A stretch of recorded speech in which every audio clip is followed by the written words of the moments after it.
Muito boa tarde a todos. Sejam muito bem-vindos a essa palestra sobre protocolo de comunicação para a IoT, que é a internet das coisas. Eu sou o professor Raimundo da Silva Barreto, eu sou do Instituto de Computação da UFAM. Antes, gostaria de falar um pouco sobre a minha formação. Eu fiz, antigamente chamava segundo grau, hoje chama-se ensino médio, na antiga Escola Técnica Federal do Amazonas, onde eu fiz o curso de eletrônica. Depois eu estudei na Universidade Federal do Amazonas, onde eu fiz o curso de bacharelado em processamento de dados. Em seguida fui para a UFMG, onde eu fiz meu mestrado. Depois no Centro de Informática da UFPE, onde eu fiz doutorado. E por último, eu estudei na Universidade de Southampton, na Inglaterra, onde eu fiz o meu pós-doutorado. Então, eu sou professor da UFAM desde 1993, então quem é bom de cálculo sabe que eu já estou na UFAM já há 27 anos. Só que antes disso, eu trabalhei, como eu fiz escola técnica, eu fiz eletrônica, eu tive que fazer um estágio na CCE, no Distrito Industrial aqui de Manaus. Em seguida, fui trabalhar na BASF, onde eu fui programador, depois na Sharp, e por último fui analista de sistemas na FUCAP, onde eu cheguei a ser administrador de banco de dados. Então, assim, existem diversos objetos que você já utiliza no seu dia a dia para se conectar à internet. Então, possivelmente você já utiliza o teu smartphone, você utiliza tablets, ou laptops, ou até mesmo desktop. Então, são o tipo de objetos que você já utiliza para se conectar à internet. Entretanto, há diversos outros objetos que se conectam também à internet, exatamente para executar tarefas específicas. É o caso, por exemplo, das TVs. As TVs mais modernas, TVs Full HD, de LED, elas já possuem essa característica de acessar a internet. Os consoles de videogames também já fazem isso, também já acessam a internet, e até mesmo câmeras de vigilância, tendo em vista a segurança, também já acessam a internet. Então, imagine agora um cenário em que você tenha diversos objetos da tua casa que também se conectassem à internet. Pronto. É exatamente isso, é um dos principais aspectos da internet das coisas. Não é o único, mas é um dos principais aspectos que define a internet das coisas. Por exemplo, o teu refrigerador pode se conectar sim à internet.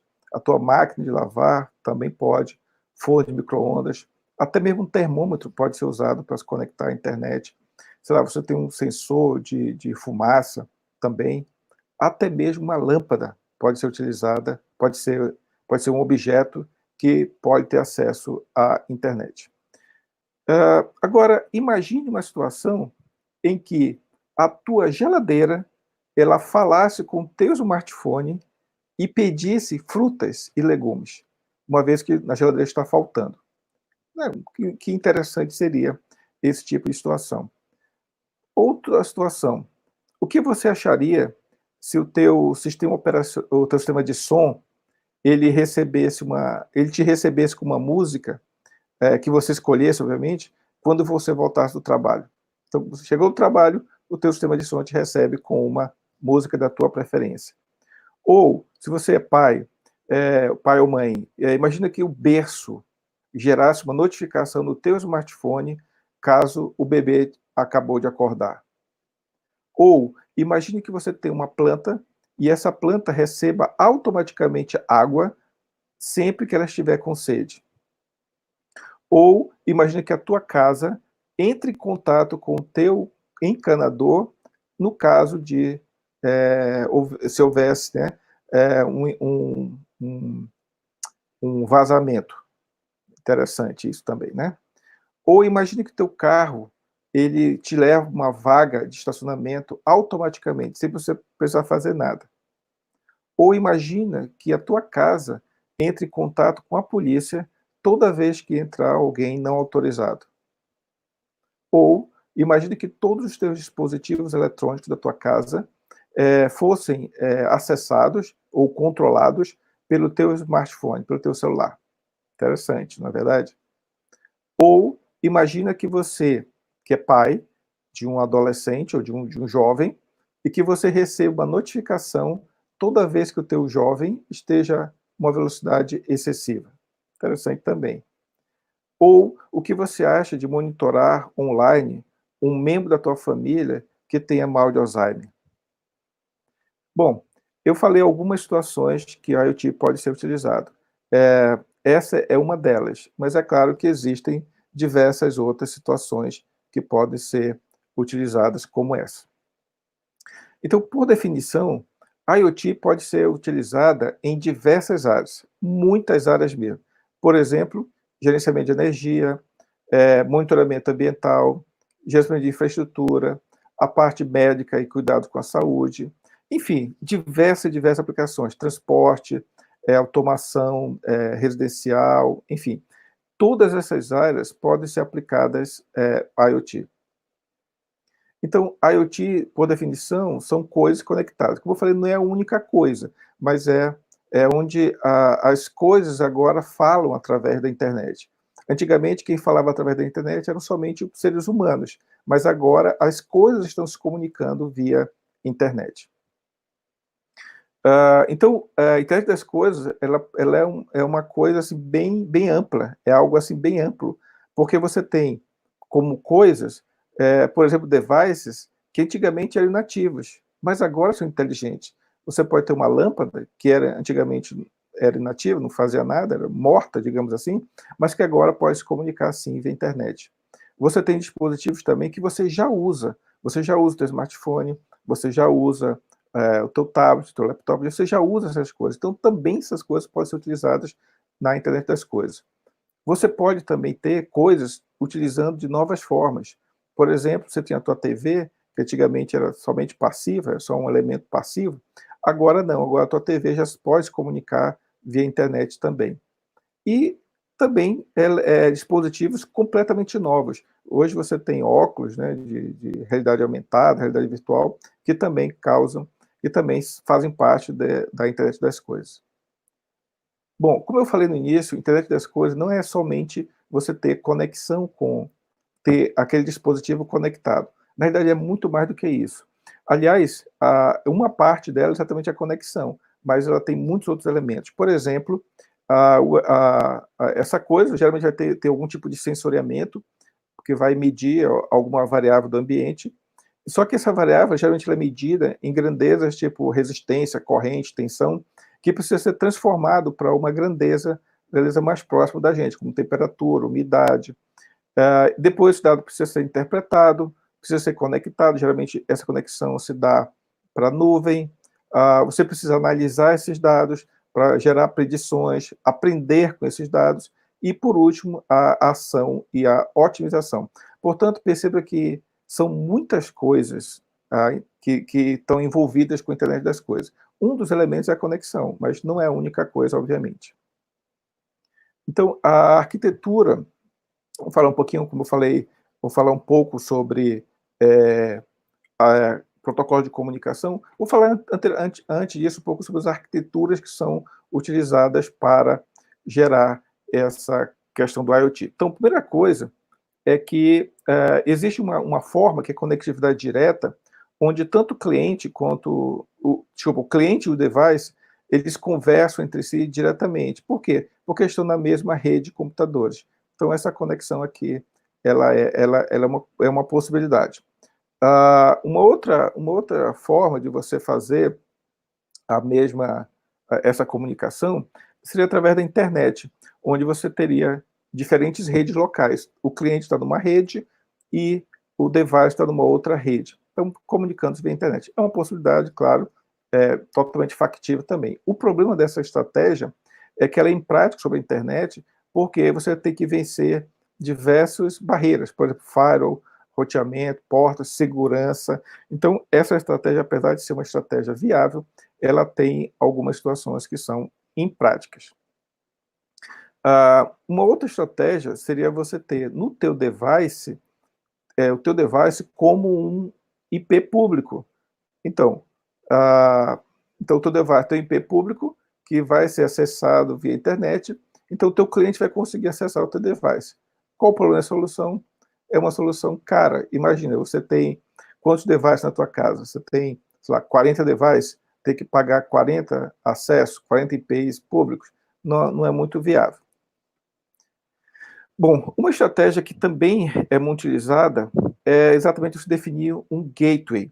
Então, um gateway, ele vai gerenciar vários devices. Então, tem um gateway aqui que está gerenciando esses vários devices.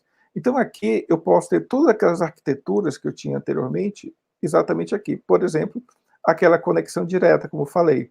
Então, o cliente agora vai se comunicar com o gateway, não vai se comunicar com os dispositivos, mas vai se comunicar com o gateway, isso estando na mesma rede. Obviamente que isso aqui vai dar uma grande flexibilidade e vai melhorar bastante a conexão do cliente com os dispositivos. Então, essa aqui é uma arquitetura que é totalmente válida. O problema dessa arquitetura é que tem que estar sempre na mesma rede, então nem sempre é possível você estar na mesma rede.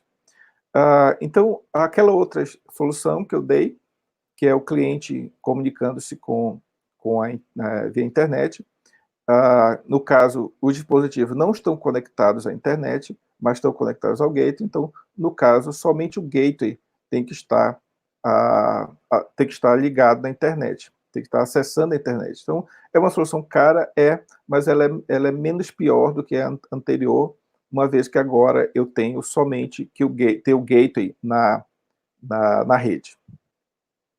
Bom, essa solução aqui, ela é a principal solução, a que tem sido mais utilizada, a arquitetura mais utilizada, que é você ter na nuvem, que é a forma mais fácil de você conectar os clientes e devices na internet, que é você conectar os devices todos na nuvem.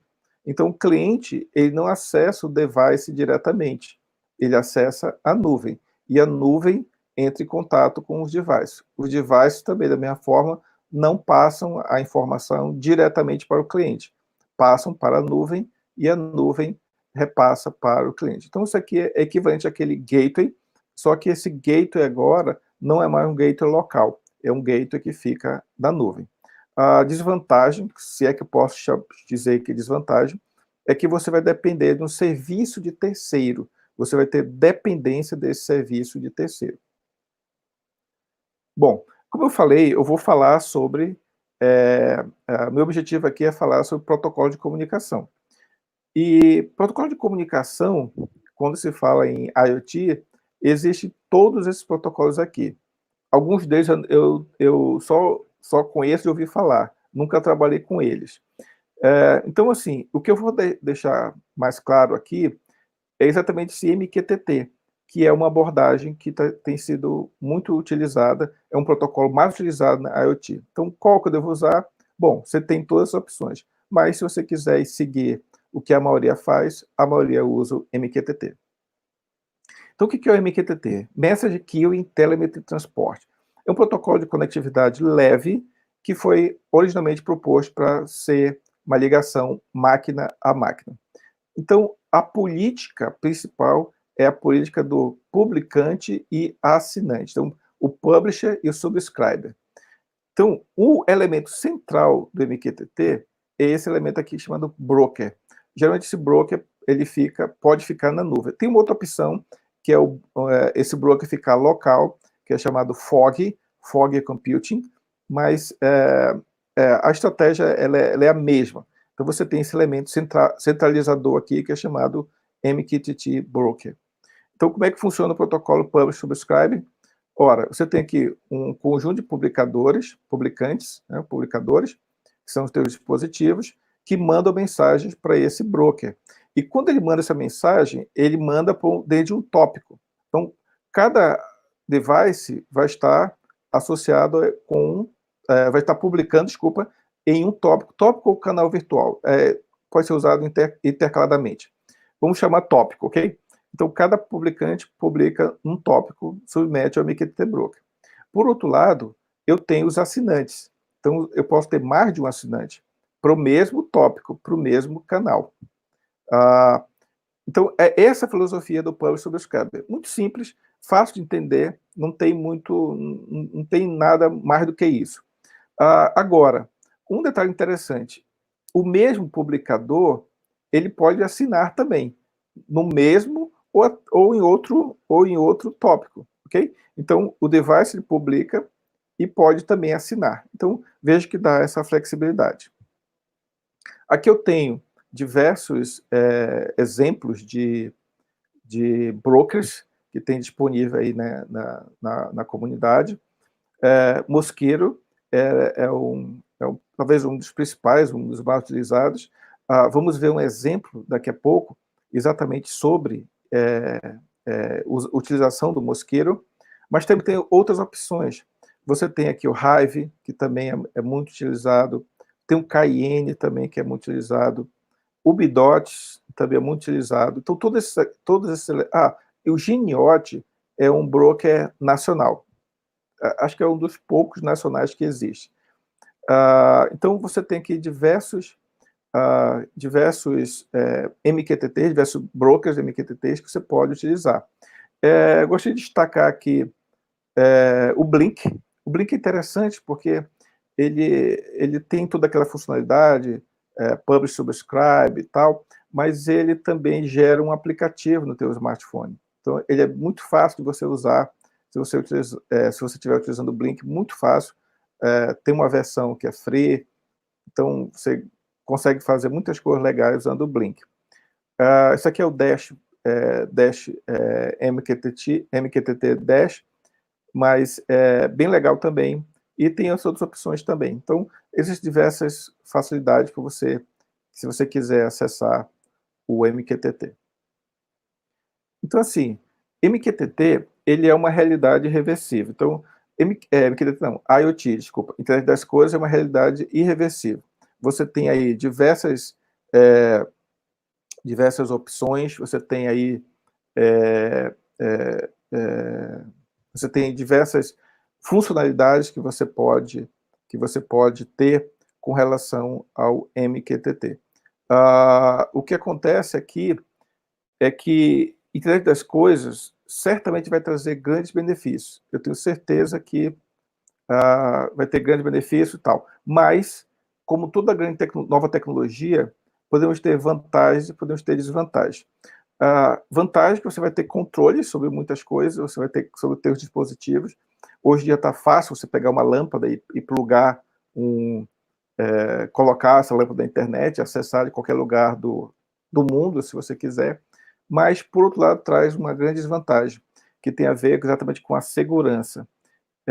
Se você não tomar cuidados devidos, pode ser que alguém consiga ter acesso às tuas coisas, sei lá, o teu portão, a tua lâmpada, o teu ar-condicionado, essas coisas. Já tem casos, inclusive, de situações que aconteceram, mas que podem ser contornados, obviamente, mas que muita gente não está se preocupando muito com isso, está mais preocupado com ter a funcionalidade pronta e depois vai querer se preocupar quando acontecer algum problema, ok? Bom, eu gostaria de aproveitar aqui o tempo que eu ainda tenho para mostrar, eu desenvolvi aqui um pequeno código em que estou publicando, eu tenho esse circuito muito simples, em que eu estou publicando dados desse sensor aqui, que é o sensor de umidade e temperatura. E eu tenho também a opção de atuar nesse LED aqui. Então, esse LED ele pode ser atuado. Como? Vamos aqui para a codificação. Por exemplo, na minha codificação, se eu mandar o valor 0, ele deve apagar. Opa, deve dar algum problema. Esse aqui é o efeito de demonstração, tá? Deixa eu recompilar aqui. Provavelmente deve dar algum problema. Aliás, não, deixa eu só dar um reset aqui. Então, deu um reset.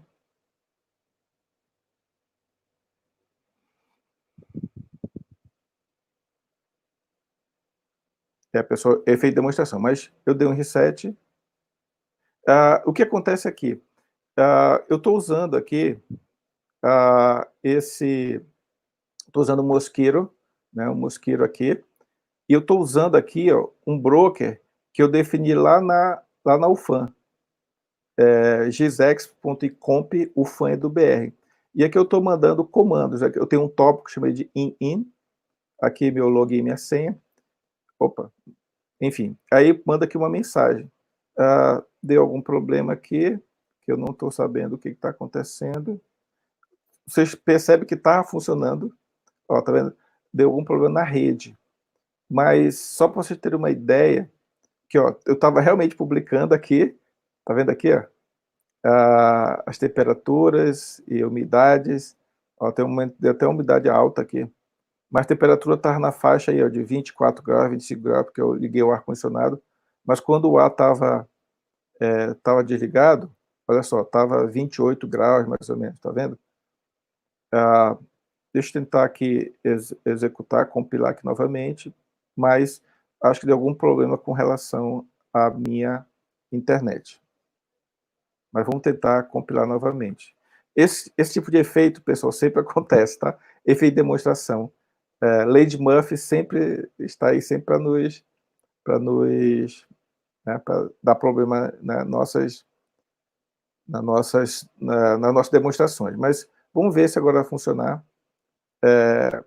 Prometo para vocês que isso aqui realmente funciona, tá? Desde que tenha rede, né? Então, esse é um grande problema, porque tem que ter a rede de computador. Então, eu estou compilando aqui novamente, vamos ver se vai funcionar. Eu já tinha deixado tudo bonitinho, já funcionando, para não ter esse tipo de problema, mas essas coisas acontecem. Estou compilando aqui, ainda tem um tempinho. Pronto, consegui conectar. Deu algum problema na minha internet.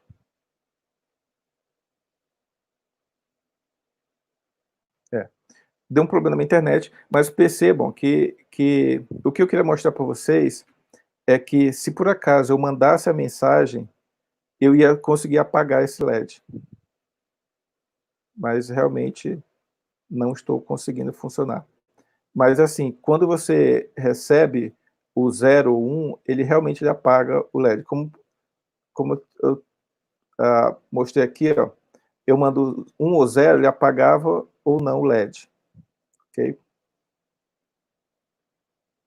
Realmente não estou conseguindo fazer com que funcione. É. Bom, paciência. Ah, se você tiver a internet funcionando, ele realmente vai funcionar bem, tá certo? Só para dizer aqui que esse circuito, então, ele faz aqui a leitura da temperatura e da umidade, e ele manda para a nuvem. A nuvem, no caso, é esse site que eu falei para vocês. É um site, um broker que eu defini lá na UFAM, tá certo? E aqui você pode ver que eu estou realmente mostrando aqui, ó. Eu comecei a mostrar vários dados aqui, tá vendo? Tem vários dados. Eu comecei a rodar, tipo, 45 minutos antes já estava começando a rodar aqui, tá certo? Então tem vários dados, a cada 5 segundos ele plota aqui um valor, tá certo? E a temperatura ultimamente estava 24 graus. A umidade 34, mas a temperatura estava em 24 graus. Infelizmente não tá funcionando. Vou dar mais um reset aqui.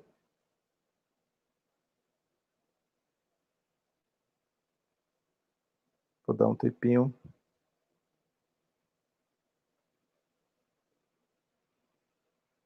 Bom, se puder abrir para as perguntas, por enquanto, realmente eu não vou conseguir mostrar, porque está funcionando agora há pouco, mas realmente deu algum problema que eu não sei o que aconteceu. Ok?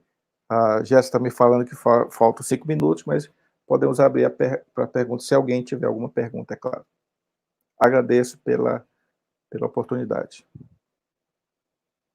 Só colocar aqui, então, obrigado pela atenção. Esse é o meu e-mail, rbarreto@comp.ufam.br. Se alguém tiver algum comentário, quiser comentar depois, pode ficar à vontade. Estou à disposição para responder as eventuais perguntas. Se tiver, né, claro.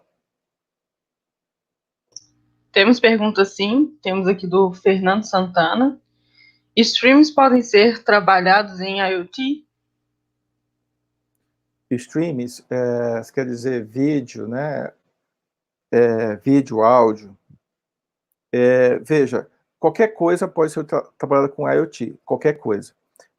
Desde que você consiga encapsular isso. Lembra que eu falei aqui, né? Deixa eu voltar aqui o slide. Você tem que pensar sempre nesse ciclo aqui, na questão do sensoriamento, na questão da transformar isso numa medida, depois pensar o que isso vai fazer para interpretar esse dado, claro, conectar de alguma forma na nuvem, se for o caso, análise, predição, aprendizado e ação e otimização. Resumo da história. O que você quer fazer com esse streaming? Se esse streaming vai ter algum impacto no usuário, isso é IoT. Se você tem algo que você quer só capturar informação e não devolver nada para o usuário, isso não é IoT, porque IoT tem que percorrer todo esse ciclo aqui, ok? Então tem que ter exatamente esse retorno para o usuário, essa ação do usuário, essa otimização em cima do usuário. Então, para isso, você tem que fazer análises em cima dos dados, para fazer previsões, aprender, gerar novo conhecimento, certo? Então, qualquer coisa pode ser IoT, desde que faça parte desse ciclo completo aí. A gente tem tempo para mais uma pergunta aqui. Eu achei uma pergunta interessante, bem coerente, que é do Vitor Carvalho. A pandemia pode afetar de alguma forma o uso da internet das coisas? Pode sim. Quer dizer, depende se você tomar ou não os cuidados necessários. A pandemia, ela pode sim, ela pode ser tanto um impulso, pode dar tanto um impulso como, né, uma freada. Por quê? Porque o impulso é porque vai surgir novas necessidades. Você vai conseguir verificar, dentro desse ciclo que eu estou mostrando aí, você vai conseguir ver oportunidades. Então, sim, ela pode ser um impulso. Mas pode ser também uma paralisação, talvez porque as pessoas vão ter mais receio, vão ter mais medo, não sei, de entrar nesse mundo. Mas eu vejo mais no aspecto de dar dar aquele empurrão do que o contrário. A pandemia, sim, pode ser utilizada como um alavancador, digamos assim. Acho que é isso. Se você puder colocar no slide que tem seus contatos para as pessoas mandarem as perguntas. Infelizmente, o seu tempo chegou ao fim aqui, mas a palestra foi muito, muito rica de conteúdo. Acho que todo mundo gostou muito. E quem quiser pode entrar em contato aí. Você pode dar suas considerações finais. Tá muito certo. obrigada. Obrigado, Jéssica. Então, assim, IoT é um mundo, né? Como eu falei, IoT não é uma coisa, como muitos pensam. IoT é um monte de coisas. Para você realmente, quem quer trabalhar com IoT tem que estar ciente disso. Não é simplesmente conectar um dispositivo na rede. Não, essa é a primeira etapa. Você tem que ter todo aquele ciclo, toda aquele análise, vai capturar os dados, vai fazer o que com esse dado?